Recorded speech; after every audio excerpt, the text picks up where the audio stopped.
Of course, whenever you see the guys in the studio together like this, you know it is time for us to dive into the culture. And what culture are we talking about? We are talking about the culture of football. Welcome again to another wonderful edition of the Culture 11, where we discuss everything football right here on this podcast. My name is Josh, the Black Boy Coffee. And of course, you know I am never alone in the studio. I've always got my guys here with me. Covenant is here today, as always. Covenant, what's up? How you doing? Yeah, well done. It's a good day. WAFCON has not been, a fantastic tournament for the Super Falcons. You just start now. If you are looking at what it at stake, that is not a good start. So I hope and I believe our next game we are going to do something better. All right then, we've got Ovik in the studio today. Ovik, what's up? How you doing? It's your first time on the show. Welcome. How you doing? Yeah, I'm doing very well. And instead of talking about WAFCON, I don't care about WAFCON. But why? Because I know Nigeria is going to win. But yeah, let me just say that I don't know what's going on in my club. I don't know why we are not signing players. I don't know why we are silent and all. But yeah, I'm happy to be here. All right, we'll be talking a whole lot about the transfer market for today. Of course, we'll be talking a little bit about FIFA as well. But we're going to be starting with the most important conversation as we speak as regards Nigerian football. The WAFCON is on, and the Super Falcons kicked off their title defense with a disappointing 3-2 loss to Malawi. This is something that has created a little bit of a shockwave across football fans in Nigeria. The Super Falcons are 10-time winners of the WAFCON in the tournament that has hosted just 13 times, and you'd expect that when they come in, they're supposed to come in with a bang and show the dominance that they've always had when it comes to the WAFCON. It is one of the biggest upsets in recent WAFCON history, considering that Nigeria, Africa's most successful women's national team, and the fact that they lost to a debutant is something that is causing a lot of problems as well. And that has created a lot of questions for football fans, especially for the fans of the WAFCON. A lot of concerns have been reignited, talking about the quality and number of Nigeria's pre-tournament preparations. It was something that a lot of people had some concerns about, talking about how they were not prepared enough, how they could have played some bigger teams, during the pre-tournament phase, but they decided to go for teams that a lot of people believe were not good enough to challenge the defending champions of the competition. Also, a lot of people had concerns about whether the squad had enough time together to train. Some people didn't make the cut, some people made the cut. But when it comes to the squad that we took, I think a lot of the regular names were in that particular squad. And the conversation, I remember we also had it the last time we spoke on Culture 11, was that it's better that you take people who have experience in winning this tournament than some of the new cats that probably might or may not fidget. You probably don't know until you get these people on that stage. And also another thing that has raised questions will be the tactical readiness of the Super Falcons heading into the competition. And I think this is the part that we get to start from, because you can't even fault Malawi. They deserve credit. They took their chances efficiently.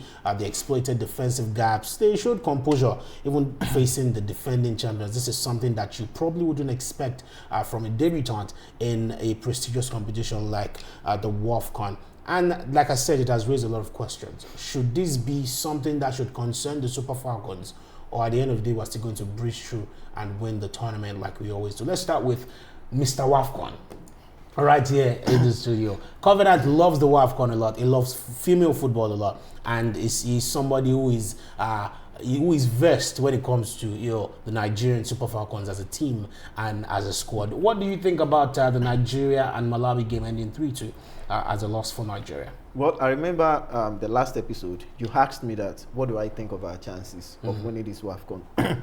And one of the circumstances I gave that could hinder us from winning is because of our lack of preparation. And I'm saying it again, NFF has to do better when it comes to how they treat our women's team. Number one, when you look at it, I said we have the chances of facing many top teams outside of Africa to prepare for WAFCON. Was it a Cameroonian player that said this yesterday, or Ghana, that the reason why they performed well in their opening game was because they faced tougher opponents during preparation for AFCON. So they prepared mentally that, okay, when we find ourselves in this kind of situation, this is how we do it. But for our team, we are playing teams that we already know that no matter, like, even if they give their best, we are still going to win against them. That's the teams we played against as a preparation for WAFCON. So I think that preparation, it has, like, it tells a lot. If you watch the game, you just know that this seems like a team that is not ready for this competition. Malawi deserved them win entirely. Like, we did not even deserve to score a goal in that game. I'm so serious because it was so horrible. And secondly, to our manager, Justin Magudu, I don't know what is happening. He did that same thing in the last WAFCON, though the players were able to, get over the ordeal and get the victory. But this time around, misprofiling of players, it's not every players that can play different positions. Some players, they played better when you put them in their natural position. If you put them in another position, they start misbehaving. It's not their fault. It is your own, like, thing as a manager to know that this is where this player fits in. We started the game playing 3 strikers. Like, you play a 4-3-3 and there is no winger. You use 3 natural strikers.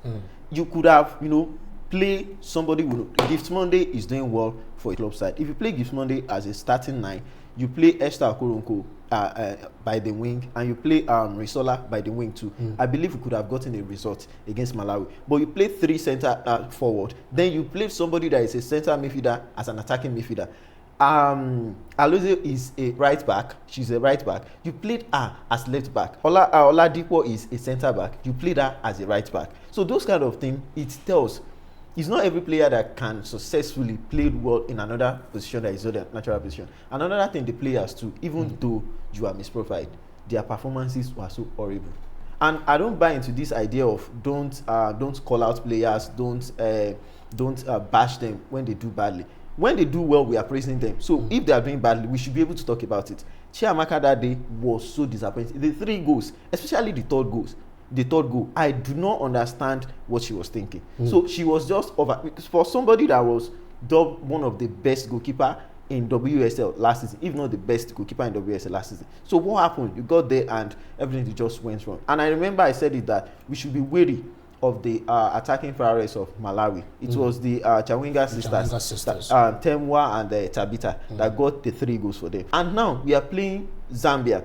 And I tell you, Zambia is a better team. Well, they defeated Egypt 6-0. Yeah, and Banda scored 4 and assisted 1. She could have scored all the goals. She was that good. And now we have to play against them. And if you look at the game, it's more or less like we are playing a Barcelona style, which is high line. Because the only thing Malawi has to do is send the ball on counter. Before you know it, they're already in her box. So I think between now and her next game, we have a lot of planning to do.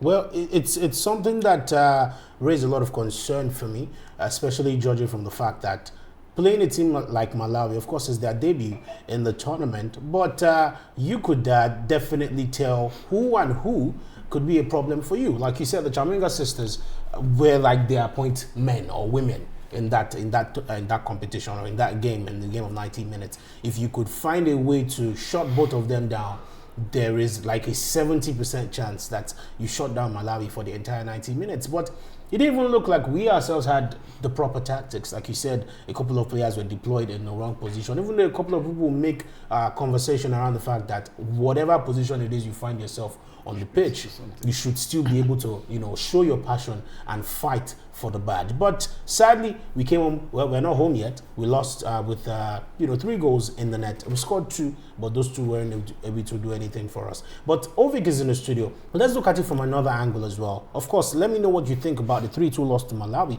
But a couple of people are also seeing it from the angle that the African teams that we have in the tournament right now, they've gone back to do their homework, and this tournament might be different from the last one we've always seen, where we see a particular country, talking about Nigeria now, dominating most of the games. A lot of the African teams have done their homework tactically. They've gotten players, and those players are ready to fight for each and every badge of the country that they come to the tournament to represent. So can we say that this is just a fluke, in the sense that Nigeria messed up the game for themselves, or the gap is truly narrowing between Nigeria and the rest of the African teams in the tournament? That was the angle I wanted to come from.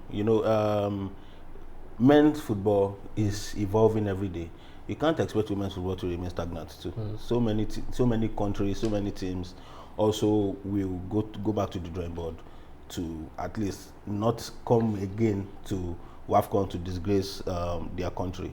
I think so many teams also are evolving, and I think that's one of the things that happened with the Malawi and Nigeria game. I think Malawi also came into the game, they are debutants, and I remember a game where the first time they go there to come to the Champions League, they were in Liverpool's group, and I watched the match at Anfield. I was like, what are you guys playing for? You are debutants, bro, just lose 4-0. But the match was very, very tough. I think we later won that game once. I think it was Mario Balotelli that scored in that game. But I could remember how they came to the Champions League to fight. You understand? And I think that is one of the reasons that they were able to defeat Nigeria. And you know, Nigeria also has these. They have won the competition 10 times. They are obvious favorites even going into this competition. And they see a team like Malawi and they say, oh man, this should be a walkover. And at the end of the day, it turns out not to be a walkover for them. I think they are still going to qualify from the group. And I think they are also still going to win the competition. If we keep playing players out of positions. You know, for men's team, most times they play them out of positions in their club. So maybe they are accustomed to that already. So when they come to the country and the manager plays them out of position, they are already used to it. But most of these women that play in the women's team, most of them actually play that natural position also for their club. So when you now come to Nigeria and you start using them out of positions, then there's a problem. Well, it's been a very disappointing start for the Nigerian Super Falcons at the WAFCON tournament 2026. And I think what this match should be for us as a country and as a team should be a wake-up call. We cannot rely on history and reputation. This is not the tournament where you come to say, oh, we've won it 10 times. It's our birthright. You have to give it to us, like some people were trying to do when they were still in tour. But you have to fight and try to win, because other teams in the competition are also there to win the tournament. It has been hosted 13 times. You've won 10. You think the rest of the teams coming into the tournament, they want you to win the 11th? Nah, it is not the Super Falcons tournament. It is WAFCON for all female African teams. So we need to sit up as a squad, and even the tactical, team themselves also need to find something to do, because we cannot continue like this. You faced Malawi. 2 sisters tore you up, and now you're going to face Zambia. Zambia is also the name that was mentioned before the tournament started. I remember someone, I think ex-Super Falcon, said something around the lines of Zambia can be the only team to pose as a threat for the Super Falcons. And yet, a debutant is dealing with you. And you're going to meet somebody who just beat Egypt 6-0. Those ones with their 7 stars from their men's team. It's well, we'll talk about that, and hopefully we can see more seriousness from the Super Falcons. Another conversation that is going on right now that we need to talk about on Culture 11 will be what is going on between FIFA and UEFA and also the rest of the footballing bodies. Now, in case you do not know what is happening, we've taken our time to get enough information to explain to you, because I've seen a lot of people talk about this conversation, this topic. Oh, FIFA wants to sell football. No, that's a very, very layman way of looking at things. Let us explain to you. So FIFA wants to create a new commercial company called the FIFA Forward Enterprise, the FFE, to manage the commercial rights of the FIFA World Cup, Women's World Cup, Club World Cup, and also other FIFA competitions. Now, the proposed company has been valued at around $20 billion. And FIFA plans to sell up to 20% of it, to private investors, potentially raising about $4.2 billion. Now, FIFA insists it will retain full control over football governance, rules, and also the competition. Now, if you're wondering why exactly is Infantino doing this, he said the aim is to unlock more commercial revenue from FIFA competitions and redistribute more money to member associations. Now, the current proposal includes increased funding for national football associations, new investment in football development programs, more money for grassroots football infrastructure and youth development. And also, FIFA argues that the commercial value of the World Cup has grown significantly and wants to maximize it rather than leave money on the table. Now, UEFA have been really pissed about this. Now, if you're wondering why UEFA is pissed, let's explain to you. They are not really pissed about the investment itself. They are pissed at the process, right? Their concerns include that FIFA has announced the proposal without even consulting the continental confederations. They also say that football is becoming too commercial, stating in their own words that none of us are owners of football. They should translate that into Argentine and Moroccan. UEFA believes decisions of this magnitude should involve the wider football community and also not just FIFA. Also, another thing that raised a lot of concerns and, doubts for a lot of people would be the September deadline. Now, if you're wondering what is the September deadline, let me explain to you. It is one of the biggest controversies. FIFA has reportedly asked its 211 member associations to decide by the 19th of September if they want to participate in the new financial structure. Now, associations that support the proposal could receive an initial payment of around $20 million as part of the plan. Now, critics argue that this deadline is too short for such a significant decision, and they have called for the deadline to be delayed. Now, if you're wondering what people are saying, supporters are saying football generates billions of dollars. If more revenue can be generated, more countries will benefit. Smaller football nations will receive more development funding, and FIFA would still own and control the World Cup. While critics are saying that football risks becoming too commercial, private investors may eventually influence decisions indirectly, like telling somebody to remove the red card for your player. You understand what I'm trying to say? Also, the proposal lacks transparency as well. Also, this could set a precedent for further privatization of football. If this can happen, it would mean either Infantino or any other president can come out and say, okay, let us privatize this part of FIFA as well. And there will be a precedent to follow. Now, if you're wondering what this would mean if it is approved, it does not mean investors will own the World Cup. No, that is a very, very lazy interpretation of what is going on here. It just means investors will own a minority stake in the commercial company managing FIFA's business rights. And FIFA says sporting decisions, tournament formats and governance would remain under FIFA's control, and investors would expect financial returns from sponsorship, broadcasting, and commercial growth. Now, this is everything that is going on about the FIFA conversation. If it is going to benefit football or if it is not going to benefit football, if it is necessary or it is not going to be necessary, that is the conversation that is on ground right now. Of course, for somebody who wants you to do something, they will give you enough reason to back what they want you to do. It is one of the things that they would say. But some people still claim that there's a lot going on under, it's not transparent enough, and there's a lot that a lot of people are not saying. I just need to also let you know that Amaju Pinnick, he has approved of this decision. He says he's all on board for every footballing body to earn more money. I mean, this is $20 million that we're talking about.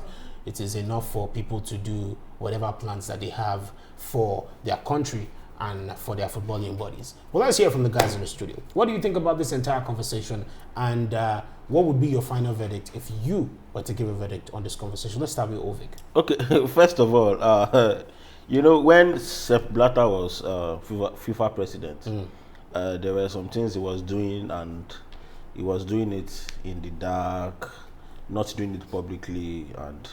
But Infantino is so confident of doing so many things to the public and and telling you that you can't do anything to me. It becomes very, very, very, even if this plan has a good, if it has good prospects, I don't trust Infantino himself. Honestly, I have to be honest with you. And if it's just like it's just like Ponzi scheme. You say, come and do something, I'm going to give you this. Why do you have to promise people, give them $20 million incentive for joining? If your plan is so beautiful and it's going to benefit them at the end of the day, why do you need to now say, I'm going to give you $20 million when you join? That means that money alone will cloud so many football, so many judgment of football federations. So why do you need to bring up that incentive? Again, anything in this life, any sector, any organization that start thinking of privatizing, would see infiltrations. Let's not lie to ourselves. Let's not lie to ourselves. Only if you want to lie to ourselves, you get. And this last World Cup, there are so many decisions that FIFA made that people are starting to lose trust for that body. If you now have private bodies, people who have private body humans who have personal interests controlling when English starts becoming ambiguous, you said they are going to control a particular stake in the company that does stake. When English starts becoming ambiguous, you should be wary of what they are trying to do. And honestly, it's not going to end well.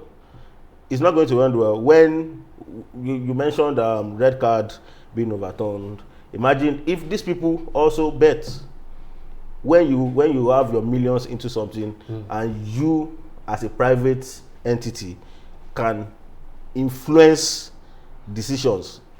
I think they will be able to influence decisions. And I think if I can make decisions for my country, Nigeria, I would say no.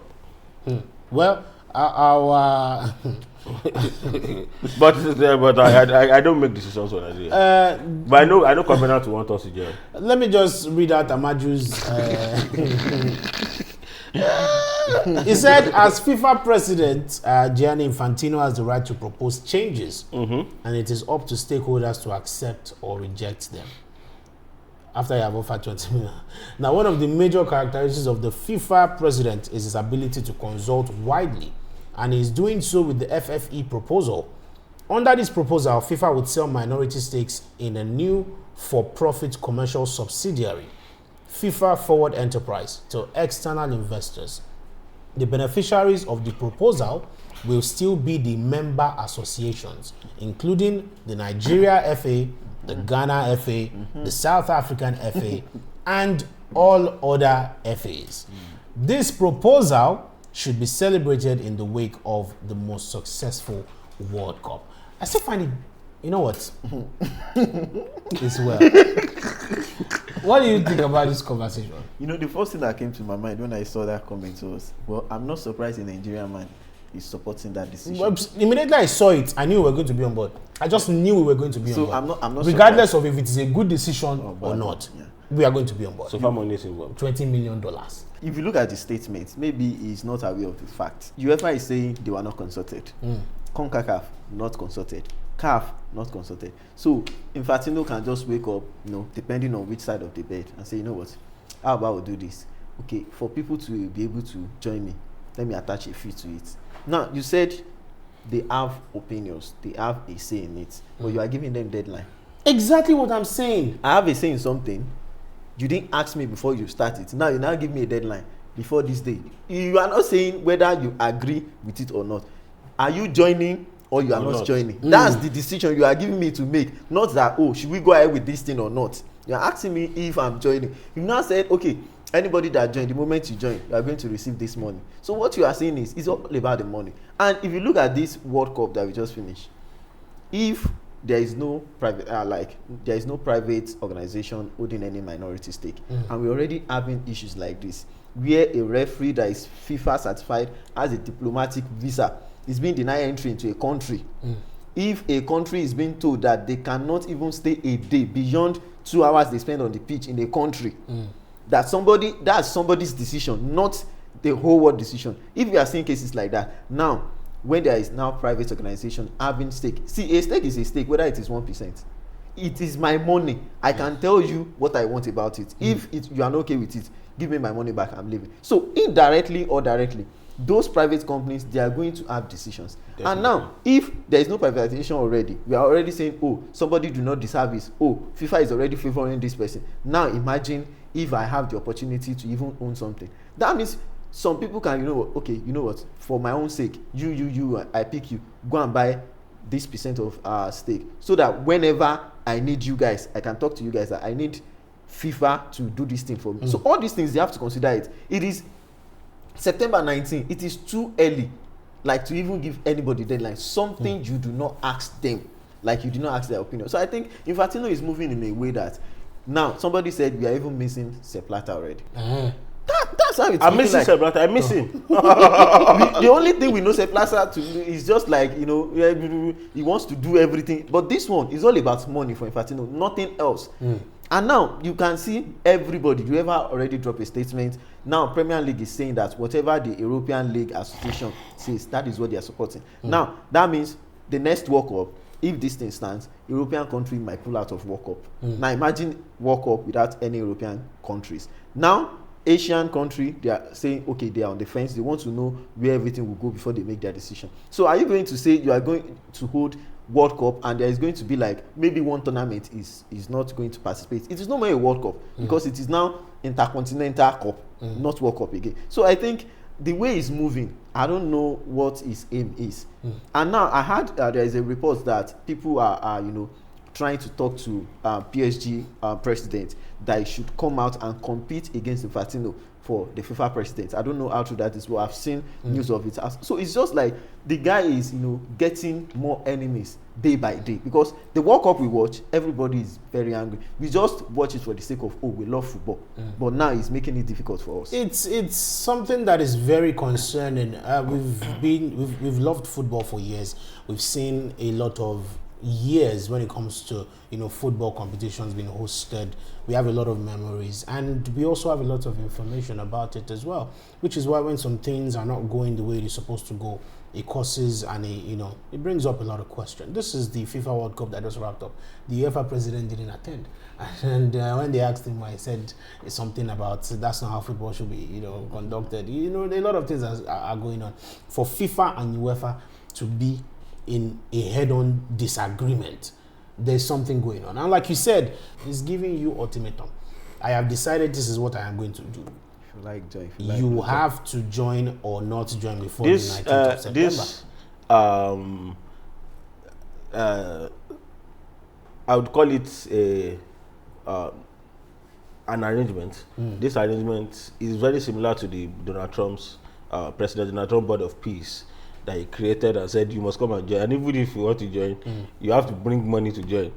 This one is just different in a way because you get incentive. You get the money after. You get incentive. Just support us. But what I would say is, honestly, it is not going to end well. It is not going to end well. And if we are being truthful with ourselves, this is one of the worst World Cup that has ever been held. If we are being truthful with ourselves.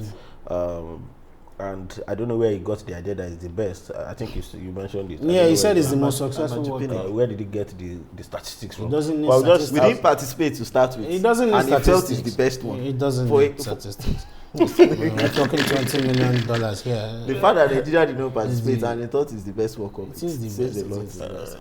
Well, this is the conversation that is ongoing. Of course, there'll be a lot to get to find out in the next couple of days. Hopefully, we get to discuss more with more information the next time we come on the Culture 11 podcast. But moving away from that, there's a lot to talk about. The Premier League will be starting very, very soon. A lot of teams are currently playing their preseason games. We are seeing a lot of movement in the transfer market. Teams are getting ready, and some teams are still sleeping. They have still not gotten anybody.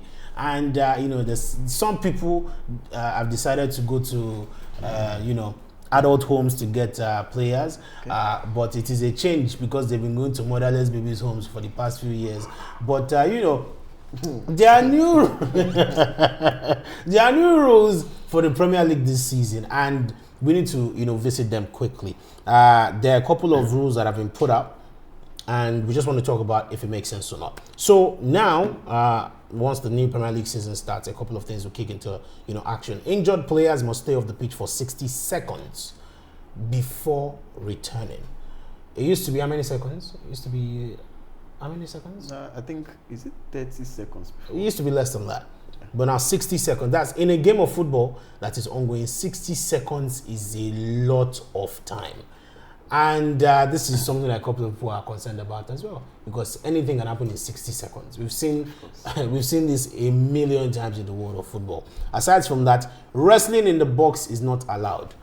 Thank you, Jesus. Thank God. Some people might find it difficult to defend Thank their God. title, but it is well. Also, if a goalkeeper, why should they be wrestling in the box in the first place? Because you see, sometimes when if not for that team that won the Premier League last season, some people have to hire somebody that is a martial arts retired person. That's Brighton. For teams to hire MMA fighters to come and teach their players how to defend when it comes to fighting for the players ball. are going to press on neck. Bro, it is well. And guess what? In a decisive game, when what they have been doing to people all season was done to them, they chalk it off. They chalk it off. Well, you don't need to mention names, you know yourself. Yeah. And for those of you that will come to my DM and say cry, you're already crying. The European Virgin team in London. Also, still talking about the new rules. If a goalkeeper stops play for treatment, now this one is one that okay, let me get your opinion on this one. You know how goalkeepers go down, either injury or collision or whatever. If they go down for treatment, an outfield teammate must also leave the pitch temporarily. So normally, if it is an outfield player, you have to step out of the pitch for 60 seconds. But now, if it is your goalkeeper, your coach has to nominate one person that will step out of the pitch for 60 seconds. Hit or miss. You see, this particular rule, I think one of the issues I have with this kind of rule is they do not come out to explain this rule well. Season will start, you start saying that one game they implement it this way, another game they implement it that way. Well, to be fair, I think they also stated that it will be exempted for situations like maybe a head injury, or if the goalkeeper himself was fouled or something. I think this would only work for players who is going to decide? Who go down. Who is going to decide if the goalkeeper was fouled? Because we the have referee, I guess. team Premier League referees. Yes, I go touch that everybody. make inconsistent decisions every Then they will come out after the game and apologize. You go touch everybody, you know. Because if a Liverpool goalkeeper is fouled now, for example, and the goalkeeper says no, you are not fouled, that means the goalkeeper is not fouled. So how do we actually know that a goalkeeper is truly fouled? Because it's the referee at the end of the day that will still take the decision whether the goalkeeper has been fouled or not. It's a lot. I just think these rules, they need to find a way. Like the first one about injured players staying out for 60 seconds. I mean, an opponent injured me, and you said I should stay out of the pitch. That means the opponent, I can intentionally injure a player, knowing that you are out for 60 seconds, and we can take advantage of that. So for me, it should be like the person that injured you should be the one off the pitch. because if you injured me, that you should be punished for it. But I'm the one, like, I'll be outside, give you 1 minute to do whatever you want. So all these rules, I don't know. I don't know how I think the Premier League has become so bored that so many goals are not being scored. So they are looking for more ways that goals are being scored. You know that on so many occasions, players that are injured and come back on pitch have made like so many decisions on pitch that prevented a goal. Yeah, sure. On so many occasions. There was one I was still watching. I think it was a Sunderland game that the guy was injured. He came back on pitch. It was his header that stopped the ball from going into the back of the net. That's a player. So if that player is outside, for 60 seconds. It happened to Manchester United against a particular Brentford. Mattis Delete was taken off, and Brentford played the corner. The position he was supposed to occupy, that was where the Brentford player headed the ball inside the net. So if that player that fouled him has been taken off too, I think it will be balanced. You defend 10 against 10. But taking me off because somebody injured me and the person is still on the pitch, I think is not something. The other rule of an outfield player going out while the keeper is injured. While the keeper is injured, the match will not be going on. Of course. So why does someone have? So why does somebody need to leave? Exactly. See, that's exactly what I'm trying to talk about. Because when the goalkeeper is being treated, the game is paused, right? We know normally when a goalkeeper goes down injured, the game continues. The game pauses, and then when he's okay and fit to continue, the game continues. I think maybe this rule can work for situations where, we've seen situations where a goalkeeper is just on his own. Some of them use it for time-wasting tactics. Sure. They go down. Let's say in such a situation where the referee perceives, but you see, it still depends on if the referee perceives it to be or not. But it's such a situation where you go down alone without anybody touching you, no collision, no nothing, then maybe your player should step out. But in a situation where Yeah, you are playing a team where they fight wrestling in the box, and then one is holding your hand this way, the other one is holding your hand this way, and somebody is nodding you, and then another player needs to leave for 60 seconds after you have been fouled. That makes no sense. You know that most of these rules are so vague, and it's when maybe a controversial decision happens, that's when the referee association will now come out to now start explaining in details. I think explanation in details should have come before the season starts. So that we would know, okay, we know who to hold accountable and because so many goalkeepers too, like David Raya of Arsenal and some other goalkeepers have pretended that like they had injury to waste time on so many occasions. So is that also going to affect the timing of the game? But that leads to another rule that is being that has been changed as well. Time wasting results in possession being awarded to the opposition. Okay. So if you waste time, the possession will be given to the opposition. But still, that still depends on if it decides if it's a time-wasting tactics or not. Also, throw-ins and goal kicks now have a 5-second countdown. Once you get a throw-in and the player handles the ball, you have 5 seconds to throw, or the goalkeeper is about to take a goal kick, you have 5 seconds to take your goal kick. Now, VAR can every time I see VAR, none of this rule favors Jordan Pickford at all. I think he's going to go into retirement now because all his tactics and I think Arsenal will be affected too, because most cases when they lead by 1-0, you see them start wasting time, doing all these antics and everything. I think this one is going to tell. They tried it. I think for World Cup it was 8 seconds, if I'm not mistaken. Now they made it 5 seconds. 5 seconds for the Premier League. All right, VAR can also intervene to stop an incorrect second yellow card for being shown. Also, VAR cannot directly award a second yellow card. Now, let's talk about the first one. They can intervene to stop an incorrect second yellow. It does not mean that if a second yellow is given, they have to, which is where I am going to. You are saying they can. So if they decide not to, it means the game goes on. And if they decide to, it means the game goes on. So I feel at this point, it should be that if a second yellow card is shown, the VAR should intervene and judge if it is, worth it or not. Then at that point, we can decide what is good or what is not good. But you see, the problem now is even the VAR can look at somebody, kick somebody in the chest, like it happened between Liverpool and Manchester City, and still tell you nothing happened.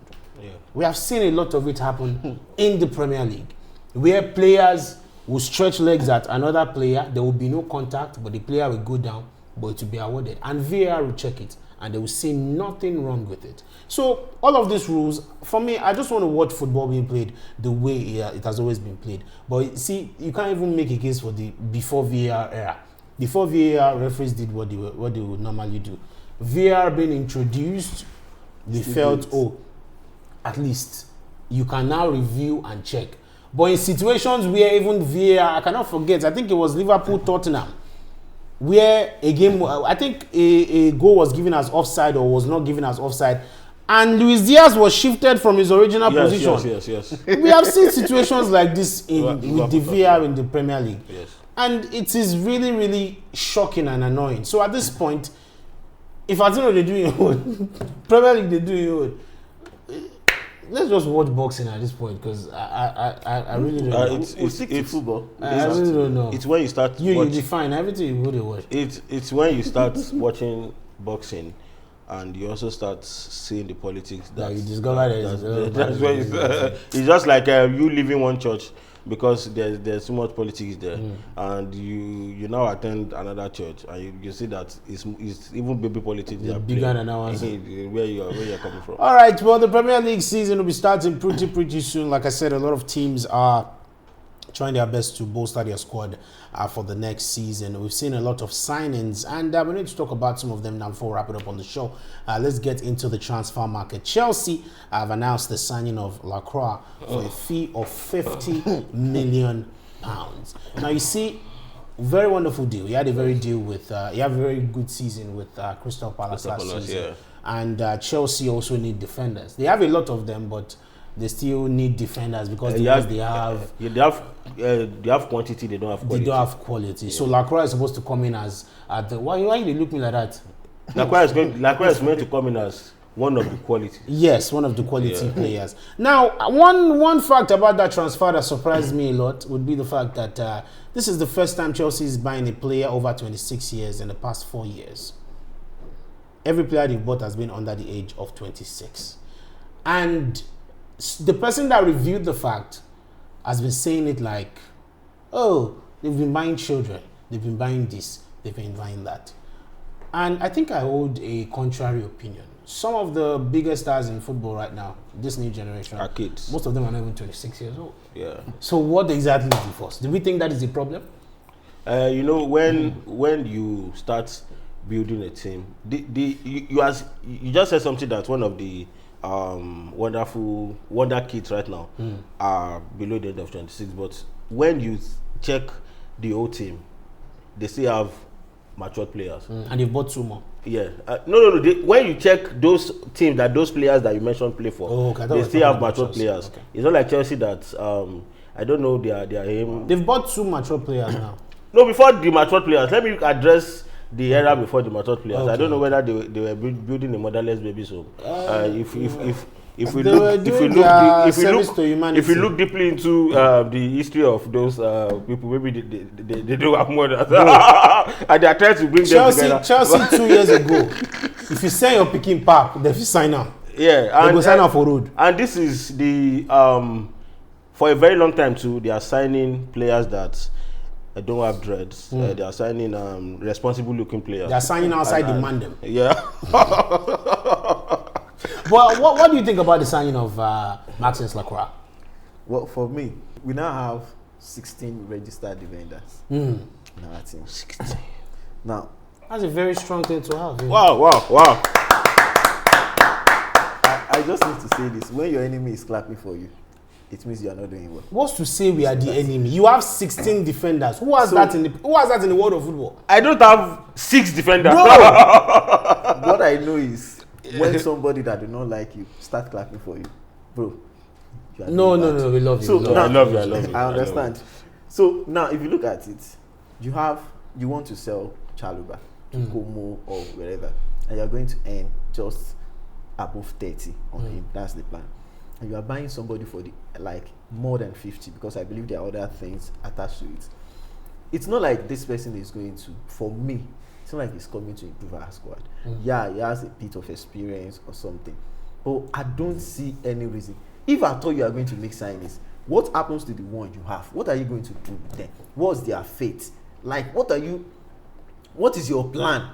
Okay, this signing, what are you trying to achieve? No roadmap, no nothing that points to this is where we are going. Now we now have a head coach. We don't just have a manager, somebody that can sign. Okay, this signing, what exactly are we trying to achieve? Because it just seems like we have the money, let's be spending it. I was overreacting when we signed Morgan Rogers for 170 million. It makes absolutely no sense. You can say he's a good player. I don't care. What exactly are you trying to achieve that makes you think, oh, we are going for Danny Welbeck at 30, 35, 36.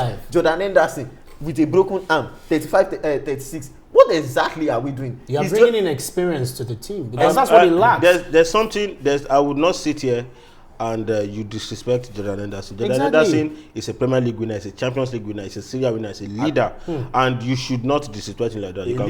A leader that cannot even play. Okay, before his broken arm in the World Cup, how many minutes does he have in the World Cup? No, he went there to support from the bench, like what Neymar did for Brazil. And what happened to Brazil? They came home. England also came home. Okay, so what exactly are you saying? Support does not mean you will win, but support is there. Because that he even supported them to third place. Exactly. That team lacks experience. You have a lot of young players. At some point, you say, oh, Garnacho is acting up, Palmer is acting up. You keep buying players from other people's academies that you just promoted. Yes, no. You know, you have no experience in the team. And you know that... Now you are bringing Danny Welbeck, who out of your about 7 strikers is as experienced as Danny Welbeck.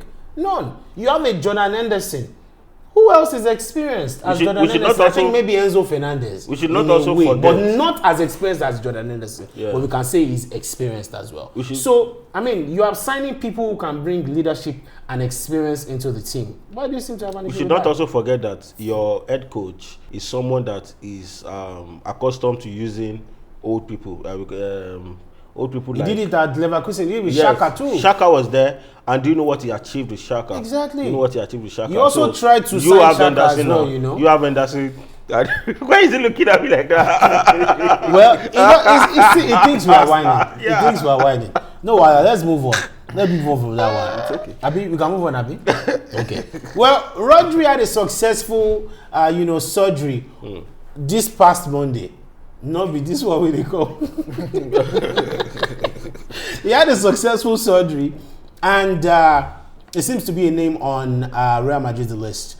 Before Florentino Perez was against it, some believe it was because that was the name that is, his opponent when it came to the position of the president of Real Madrid. But that was one of the names that opponent fielded. Yeah. Maybe that was why he was against it. But now he seems to be on board with it.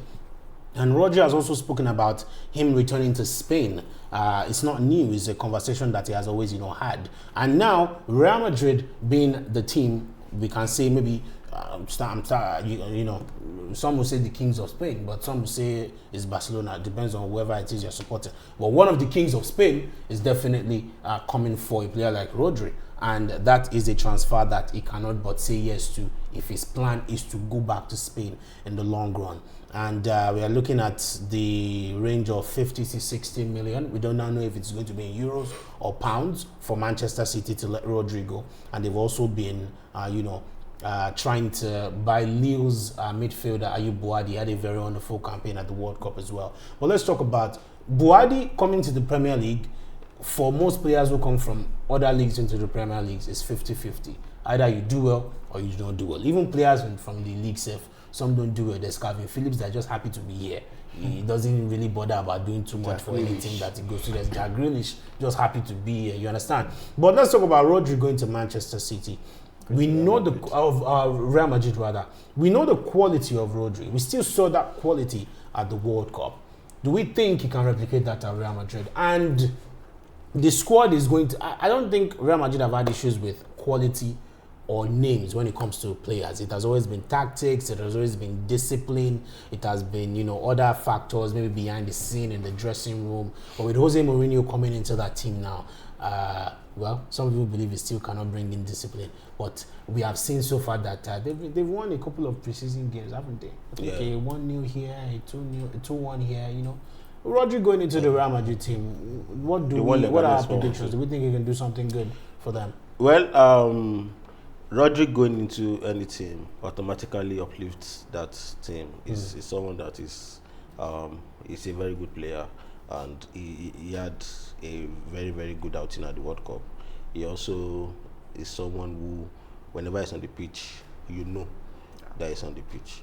So going to Madrid, Madrid has just maybe, let's say, all season they have just 2, 3, 4 tough games.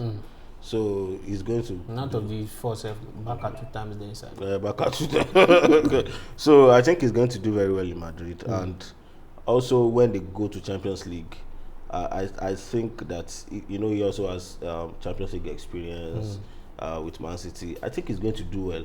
But what I don't understand is they need to bring in Buadi to replace him. Definitely you have to replace Rodri.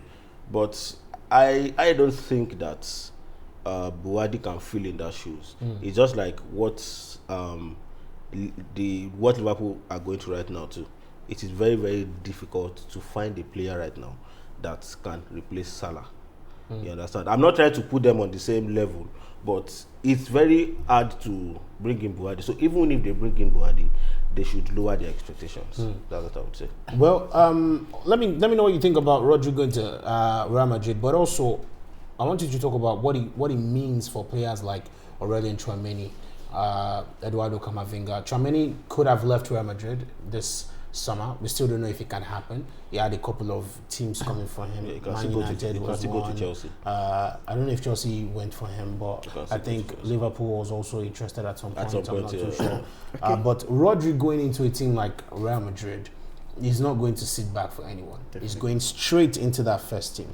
And you have the likes of, Tchouaméni, like I said, the likes of Camavinga, like I said. I wouldn't put Valverde in that position because, he can play multiple positions for them. But what does that say for those two players in particular? Well, for me, Camavinga is already out of the picture. Probably he will be supporting as a left back, as he always does. But for me, when you look at the coach, the manager in charge, which is Jose Mourinho, you can't be surprised if you see Madrid starting lineup at the beginning of the season and you see Rodri and Tchouaméni playing. We know what Mourinho plays, so he can feud both of them. So, and for Rodri, the only thing that can stop Rodri from succeeding in Madrid is injury, because he already played in La Liga. He was bought from Atletico Madrid, so he has that experience. He's that good. I said it in our last episode. He's arguably one of the best midfielder of his generation. Please quote me right. So I think he worked there. He's going to be a great addition. I don't know what Mourinho is trying to do, but his signings, I think they're making sense. And if they can get to Rodri, it's going to be a great addition. And for Manchester City, I don't see any reason for them needing to sign another midfielder.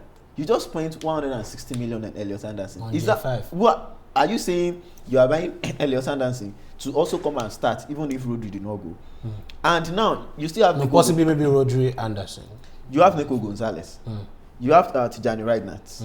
You have Matthew Kovacic is still there. So what are you trying to do? But Reinders, I don't think Reinders played a lot of roles for them last season. Mateo should be on his way out of City, if not this summer, maybe next summer. Nico Gonzalez still is not a name that they can put their mind on and say, okay, this player can work magic for us the way they can rest on Rodri. And, Elliot Anderson is coming in. It's still 50-50 as we speak. He just 160 million is not supposed to be 50-50. How many seasons ago did he join? 160 million is not supposed to be 50-50. Well, we've seen a lot of 100 and something that is 50-50. I think we should move on from that conversation. We should move on. Yeah. Okay. All right. Well, just to wrap this up quickly. So I understand why. You paid 130 something for a player that cannot score 10 league goals. So we should move on. Okay. This conversion will touch 2 of now. Well, to wrap it up on Real Madrid, they've also made a whopping 196 million euros this summer. Not buying, but selling. Nico Paz went to Como for 60 million. Gonzalo Garcia is on his way to Fulham for 40 million. Victor Munoz went to Liverpool for 20 million. Mario Gila to Milan for 15 million. Alvaro Rodriguez to Bournemouth for 15. Alex Jimenez to Bournemouth for 12.5. Cesar Palacios to Fulham as well for 10 million. Jacob Ortega to Strasbourg for 8 million. Victor Valdepeñas to Fiorentina for 8 million. Fran Garcia has left to Real Betis for 4 million euros as well. And then you have Mario Martin moving to Getafe for 3.5 million. All of this sum up to 196 million euros. I don't think they've spent up to that in the market this season. No. So which means what they've spent, they've made back with the selling of their academy players, which I think is wonderful business. And Mourinho still has a lot of money to spend. And we are still hearing that there must still be another shock signing for Real Madrid. We are still hearing that this one from Tottenham too said there might be another bomber before the end of the transfer market. What's his name? Tottenham head coach. Okay, De Zerbi. Yeah, De Zerbi is also saying that there might still be another, signing that we might see. I just know that I'm happy for him. I just know that the shocks of this transfer window is far from over. There's still a lot of names that we will see. Chelsea is still going to sign a bomber midfielder signing. Exactly. Yes. God, who did this yes. They might still now, go now for. That Chelsea are even they are looking for experienced players now. Recently Marcelo came out of retirement to play for a 7-a-side team. You can also still contact. They need experience on the wings as well, because the seriously experienced Alejandro Garnacho just went to Aston Villa. Yeah. And Neymar is fit as we speak. Yeah. He's somebody who has gathered a lot of experience in the one of the last. just 21. Can you just come on? Neymar is fit, right? Yeah. He went to the World Cup. He didn't play much. But he you scored. could See, he scored. Yeah, He scored, right? He's You're somebody right. that can elevate a team like Chelsea. Chelsea only buy champions. Matthew Skriniar can actually talk to him from Manchester United. Exactly. They are both So, but you see, the Brazilians, problem so- now is Man United. We don't need wingers. Marcus Rashford is still coming back. We never know where he will play. So, but you need. I mean, Alejandro Garnacho just left And a you huge still vacuum. We in just your signed team. somebody for 170 million. He's not coming Who? to sit on the bench. Morgan Rogers. He will play where? We have Gittins. Should you say you will play on the right? It's none Kitten, of- no, they, you know, they it's none last of your season. business. Okay, no problem. Thank you. Well, they just signed Danny Welbeck too. By the way, we just said It's not official. be sure. It's here we go. Just You chill. can also play from the wings. Yes, he can play from the wing. Danny as well. Welbeck from the wing. No, now Xabi Alonso can do wonders. Yeah. Are you trying to Like Xabi Ruben Alonso? Amorim did, right? Exactly. Don't worry. They said Chukwu is a playwright wing back. By God's grace, it's going to happen to Manchester United. Chukwu is a playwright wing back. Okay, no problem. I think there's a whole lot more to definitely look forward to in the next couple of days, and of course when the season starts. Of course, this is Culture 11. We discuss everything football. It's all about football right here. And do not forget, if you've enjoyed the conversation, ensure to comment, like, and of course subscribe. Be a part of the community. It is the culture at the end of the day, and we discuss nothing but football. Thank you so much for being a part of this episode. Big shout out to Covenant. You have a next couple of days to look forward to. We are with you. Also, What do you mean by Ovic? I don't understand. Thank you so much for coming on the podcast. We are with you. Thank you so much. My name is Josh, the Black Boy Coffee. And until next week, Friday, have a very wonderful one. Thank you so much. It's all right. No problem. You are with me. Why? I did with you now. No problem. I did with you on Yan. No problem. Yeah. My fault. I just hope you lost the city in the first. Yeah, what's it go happen? What's I never hear?